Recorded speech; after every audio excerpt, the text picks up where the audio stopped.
Black Lives Matter and the group. And Dan, you brought this to my attention that the California Department of Justice issued a formal warning to the three founding members of Black Lives Matter. So we're talking about Opal Tometi, Patrisse Cullors, and Alicia Garza, saying that if somebody does not provide receipts to 60 million of the $90 million that was raised in 2020, that those three will be held accountable for that $60 million. Let's embark on the Arc Republic to hear current news that's published. More than gossip and chatter, covering current affairs that matter. We talk issues with professional views, all keeping you in queue. We wanted a higher vibe for these days and times, to free the voices and minds, reporting the sign of the times, so all can build, let's shine, yeah. What's up, Dave Crawford, who is the founder and host of Uncouth Radio and has become quite a political junkie in Los Angeles. I know, man. I don't even know how this happened. You know what? You just let yourself grow and flow. That's how it happened, you know? Yeah. As I was saying to another contributor, Africa, we will all converge in 2 weeks. You know, it's just really good to see how, looking at all of us evolve in our work and our ideologies, even in them being radically different. So this actually, talking about Black History Month, is a really good segue into Black Lives Matter and the group. And Dan, you brought this to my attention that the California Department of Justice issued a formal warning to the three founding members of Black Lives Matter. So we're talking about Opal Tometi, Patrisse Cullors, and Alicia Garza, saying that if somebody does not provide receipts to 60 million of the $90 million that was raised in 2020, that those three will be held accountable for that $60 million. The organization that was founded that took that money is Black Lives Matter Global Network Foundation. The registered agent in that foundation, and I was looking for his name because we brought his name up, was a Louisiana-based lawyer, from what we were told on the previous podcast, who worked between Louisiana and DC, died, shortly thereafter, maybe within a 6 or 7 month span, in registering Black Lives Matter Global Network Foundation. So give us more context, because honestly, that caused a lot of conversation on Arc Republic channels about this.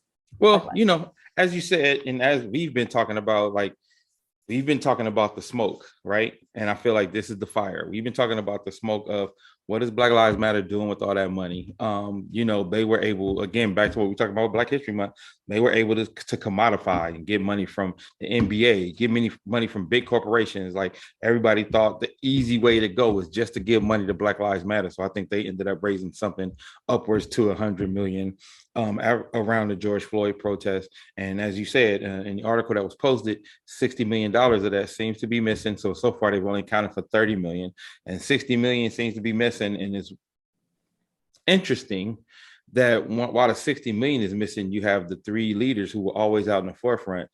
They're kind of distancing themselves from the Black Lives Matter charity, if you will, or the organization, and going into their own bunkers, right? They're not even coming out together like, oh, they're coming out like, oh, I need to go take care of this. I need to go take care of myself. So it's interesting watching that. So I would just tell everybody to keep an eye on that, because like I said, here on Arc Republic for at least a year, we've been talking about the smoke that's been going around with the people who have boots on the ground, who have been involved with the organization, who have said, the organization is getting all this money, but our local chapters have not been getting the funding that we needed. Our local chapters have not been getting the support. They have not been getting the backing. Our local chapters have not even been getting the resources to cover overhead. And, it's just a travesty. It's a travesty that shouldn't have happened with that amount of money that has been donated. In addition to that, local chapters who questioned and publicly critiqued Black Lives Matter leadership were forced out. Their chapters were dismantled, forcibly dismantled. So So, or they were forced out by receiving absolutely no resources.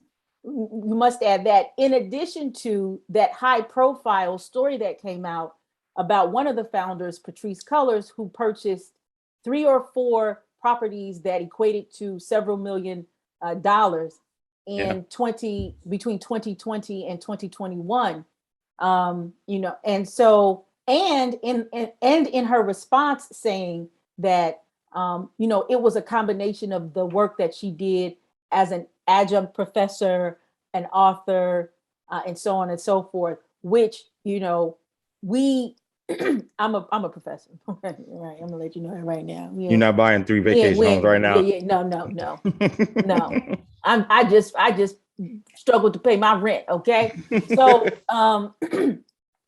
so there was a lot of holes and gaps, and then, and this is not excusing the other 2, because the other 2, I think, more slipped away, maybe even faster than than Cullors. Cullors comes to play because she became the self-appointed leader of Black Lives Matter. Right. In addition, so all of this is happening, and when the money issues comes, her response to people who had legitimate questions from organizations and activist spaces, when they asked her, where is the money? The response was, something like, this is a propaganda machine. This is sexism. This is racism. This is misogyny noir. These are all these things that are attacking me.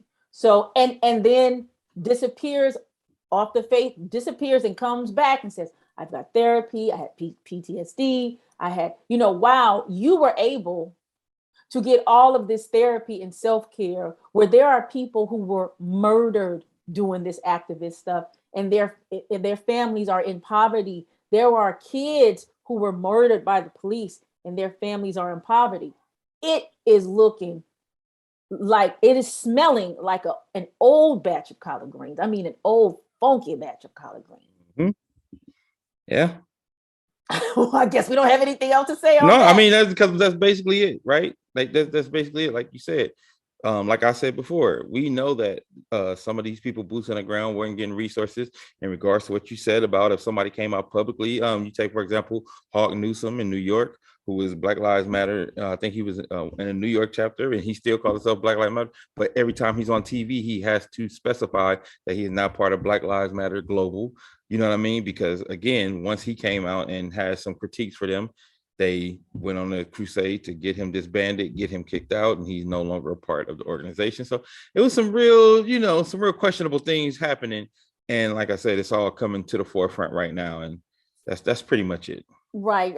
I know we always say this, but I actually did an interview, and there was a Black Lives Matter member on there. And so I think it will be really good if we can get some representation from that to explain the breakdown of what has happened since the fallout, or the dismantling or dispersing. I don't even know what it looks like organizationally. And that needs explanation, especially if you're still attaching yourself to the name. And now this, the Department of Justice, the feds have come in. Yeah. Said, there's a problem. There's a problem. And when I was trying to do because you gave me this information about an hour before we're taping, I was frantically looking for one. There was actually another it's called the Black Lives Matter Global, which was the first entity that was formed before the 2020 entity. So part of the conversation that we had months ago specifically talked about the Black Lives Matter Global Network Foundation, which is the one that got the 90 million plus. Right. There was another entity formed in 2016. So from 2016 to 2020, where's that money? Right. Right. Right. And you and I, we work in business, we work in organizations, profit and nonprofit. One of the things you've got to do is you've got to itemize where the money goes. Yes, absolutely. Thank you so much for tuning in to Arc Republic. If you like what you see and you like what you hear, you can actually keep this mothership going. How? You can make a tax-deductible donation in several ways. One, Cash App us at Arc Republic Media. And you can also go on our website, arcrepublic.com donate. As well, you can also donate to our fiscal sponsor and our sister organization at Black Farmers Index, that is Cash App, or also go onto their website, blackfarmersindex.com. We are two Black women-owned media organizations who share our profits so folk can thrive. Last question for this. What is how does this impact and affect people who are still working towards Black citizenship, Black protections, civil rights for everybody? What does this do? Hurts us a lot, right? It hurts Black folks a lot, because at the end of the day, the last thing you want is to give ammunition to the other side to be like, yo, the Black Lives Matter cast. I told y'all it was a hustle. I told y'all they was crooks, right? I told you. So it's because if what they're being accused of is true, it gives credence to all the people who were saying back then that Black Lives Matter was just a hoax, basically, right? So even if we know in the nuanced conversation that no, we're talking about the organization, not the slogan, doesn't matter. It's all going to be just like with critical race theory. It's all going to be under one big tent, right? As I told y'all, Black Lives Matter was no good. And so now they have credence to saying Black Lives Matter was no good, saying Black Lives Matter was just a divisive company to try to start stuff between Black and white folks. It looks really bad, and I'm disappointed. And in addition to that, I don't think what a lot of people understand, and I know that there are people who do a better job in explaining it. Those three founders of the Black Lives Matter movement are just three of a whole bunch of people that are connected that have their hands on the money. So I don't even think they know where that money went, because they were operating under other organizations, So the unfortunate thing is that they stood as the figurehead of the Black Lives Matter movement, and they got prizes and accolades and everything, and now they must stand and be held accountable when there's a whole team and machine that was behind them. Yeah. So, yeah, and I think and it's not, and it was not just Black faces, right? So my concern is in moving forward, it included to what it is that you're saying, that it makes it hard. It also, in my opinion, dissuades people from doing work like this, right? Like Absolutely. Who want to do work like this. It dissuades them. In addition, it also puts Black nonprofits in very precarious and vulnerable situations. Yes. Because we don't never get our critiques are never as individuals, right? Our critiques are always as groups. And as unfair as that is, and as terrible as it is, we know that that's what the case is for us, right?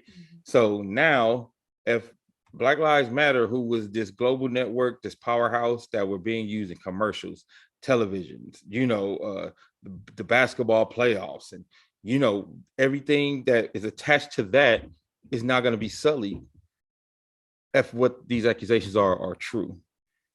Yeah, and it makes it very difficult for someone else, like you said, to come in and try to raise 90 million after this. Yeah, and even in a climate of what I've been calling, now we're in it, but I was saying that get ready for this. This is an anti-Black Lives Matter climate that we are in. So I mean, and when you have this huge case, and when you have this to present, we have got to come with a justifiable, adequate, strong response and understanding of this. And then lastly, I also want to say this. There have been people from the beginning who have attempted to point out and bring light to what this campaign and movement was doing, but they were even silenced. These are, activists from the beginning saying, first of all, who are these people? They kind of just came out of the blue, and they usurped a legitimate grassroots movement that was going on. And so now we don't even have any control. We don't have any control over the narrative. And at the same time, we are the ones that are being called problematic. People were slapped with, and anti-black, anti-LGBTQ, Yep, all of these. all of it. Well, and if you don't recall, I mean, I'm sure you recall, but when this first started, so many activists that we all knew well and respected said, "I'm for the Black Lives Matter" slogan, not the organization. There was a reason for that. There was a reason for respected Black activists to make that distinction, right? And now we're seeing why that distinction was always made. Right. Unfortunately, a lot of people in the general public don't know what that distinction is, right? 100%. And yeah, it's gonna hurt either way. It doesn't even matter. Yeah. So, brace yourselves and get ready. But we still have a lot of work to do.